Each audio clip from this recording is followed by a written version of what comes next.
Première question.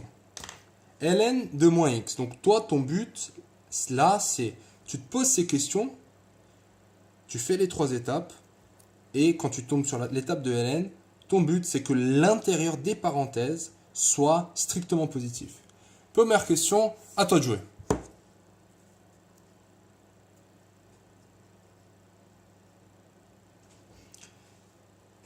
Très bien. Alors là, racine, non. Quotient, non. ln, oui. Donc, on veut que ce qu'il y a entre parenthèses, c'est-à-dire moins x, doit être strictement supérieur à 0. Ok. Et comment on résout ça? Ben, on fait passer x de l'autre côté. Donc, on a 0 supérieur à x. Donc, x strictement inférieur à 0. À quoi ça ressemble cette affaire? Donc là, j'ai 0. Et le x, il doit être comment? Inférieur. Ouais, ça te trouve peut-être? Ça, c'est la même chose. Hein. J'ai écrit la même chose. D'habitude, on a un peu plus l'habitude de le voir comme ça. Donc, x doit être inférieur à 0.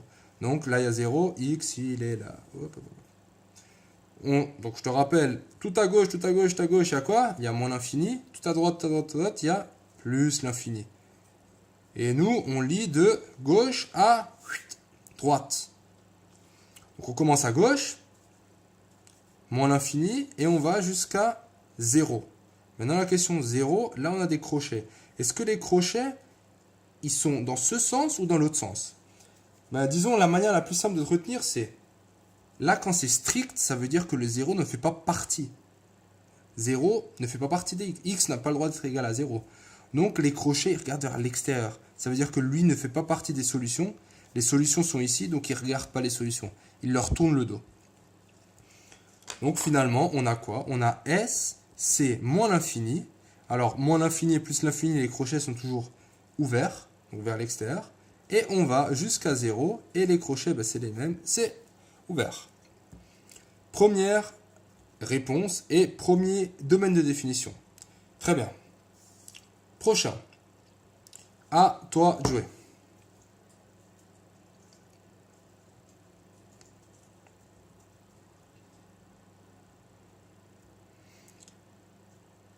Très bien.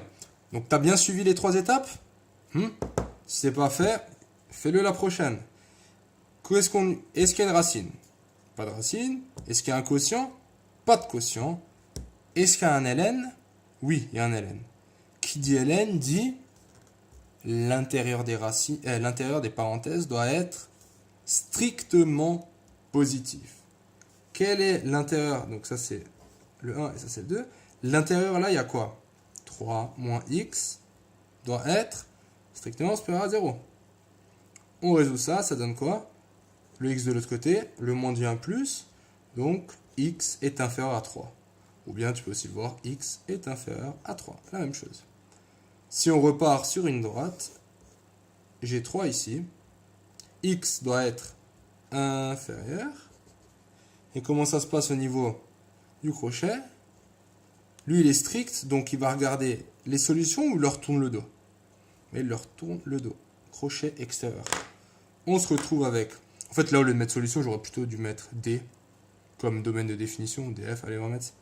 Donc, on se retrouve avec DF est égal à moins l'infini, toujours ouvert, moins l'infini, jusqu'à 3. Et le crochet, il est ouvert ici. Suis bien les 3 étapes. Alors, je suis d'accord, maintenant tu me dis, ouais, mais il n'y a pas de racine, il n'y a pas de quotient, on s'en fout. Je fais juste cette étape. Attention, attention. Là, je suis en train de te préparer à tout type de fonction. Je suis d'accord qu'on cible plus les ln là, mais toi, tu dois être prêt, tu dois être à l'attaque. N'importe quelle fonction, tu la bouffes. Donc, c'est vraiment les 3 étapes et je vais insister là-dessus. Prochain exercice, ln de x carré moins 9. À toi de jouer.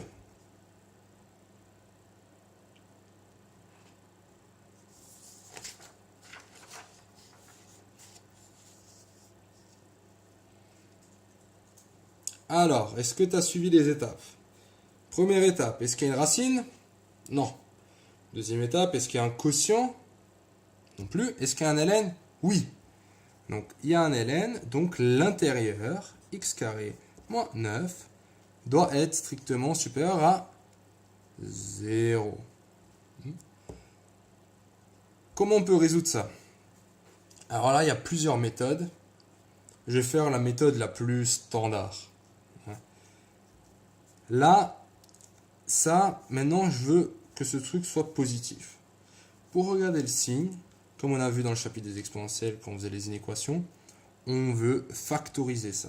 Factoriser ça dans le but de faire un tableau de signes. Donc là, qu'est-ce que je vois? Je vois une unité remarquable. A carré moins B carré. Pourquoi? Parce que 9, c'est 3 au carré. Donc je vois ça. Ça, mon réflexe, A carré moins B carré est égal à A moins B, facteur de A plus B. Donc c'est parti. Donc ça fait x moins 3 fois x plus 3.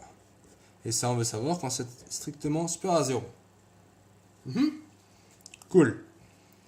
Maintenant, on a une forme factorisée et on veut connaître son signe. Donc, on procède au tableau de signes. Tableau de signes, qui dit tableau de signes, pense aux étapes. Donc, ces étapes ont déjà été traitées dans le chapitre des exponentielles. On va revoir ça, mais un peu moins en détail. Donc, le tableau de signes. Les étapes. Donc, tout d'abord, ici, domaine de définition, entrer les facteurs. Donc, les facteurs, on a quoi? On a x moins 3 et on a x plus 3. Et nous, on veut le signe de x moins 3 fois x plus 3. Ça va, tu me suis? Il me manque la petite parenthèse là et on est bon.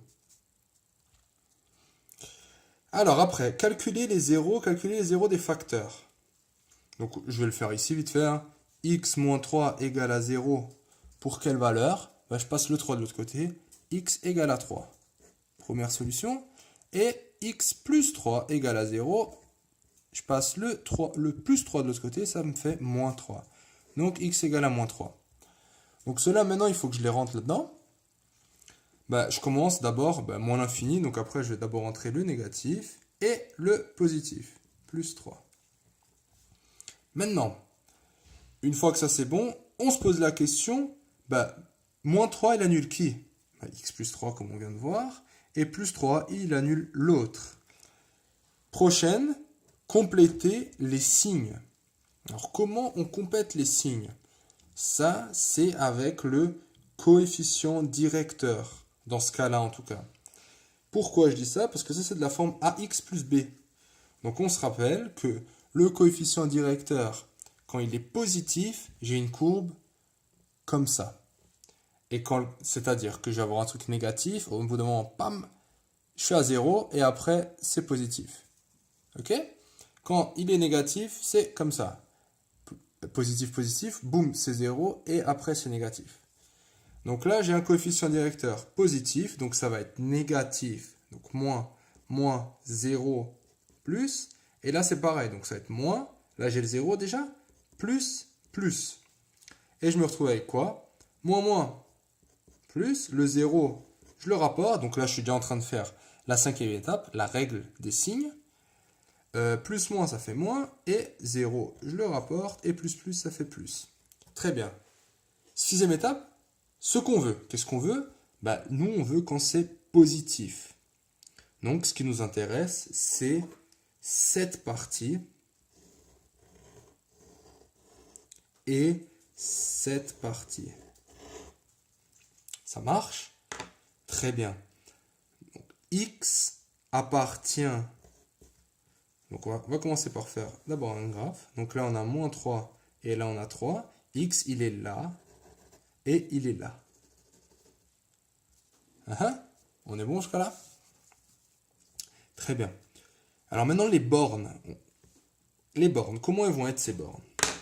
Donc là, on se demande est-ce que c'est strict ou égal? Qu'est-ce que je vois ici?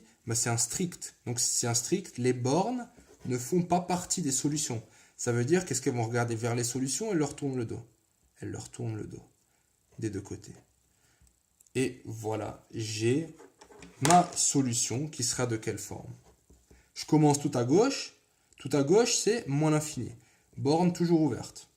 je vais jusqu'à moins 3, borne ouverte. Et là, maintenant, il y a un trou. Quand il y a un trou, ça veut dire, je prends soit mon x, il est là-dedans, ou il est là. Tu vois, parce que le x, soit il est là, soit il est là. Il ne peut pas être dans les deux endroits en même temps. Donc, c'est là ou bien là. Et le ou, ça vient de là. C'est ça, ce union. Je veux dire, ou, si tu écris ou, tu vois, le u, ça te fait exactement penser à l'union. Donc, ça vient de là. L'idée, c'est, bon, je veux dire, un petit moyen technique pour que tu retiennes. Après ou, bah, je vais de 3 jusqu'à plus l'infini. Donc, voici ma solution.